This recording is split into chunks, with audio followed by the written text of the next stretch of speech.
on Open the link attached in the message. 2. Create new account from new account. 3. Enter your right data like in video.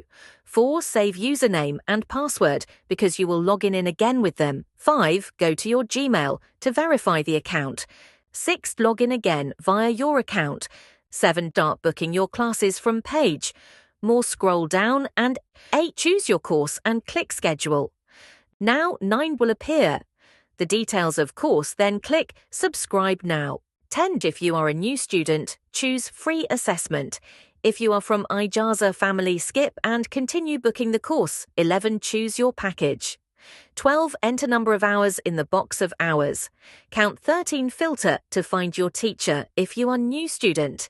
If you are Ijaza student, choose your teacher. 14. Select the lecture duration. 15. Select your classes times in the teacher calendar. The white space is the available time of the teacher. But if you are already student in for Ijaza, choose your current schedule. 16. Enter your billing details, then continue. 17.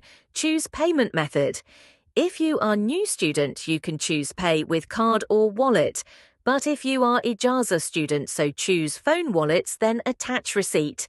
18. From choose file. Choose the invoice from your device, then complete payment. 19. We will check the invoice from our side and accept it. 20. After that, your schedule will appear in the dashboard. And you can join the class in time if you click on Enter Lecture on the class time, because before it's time, this bottom is inactive.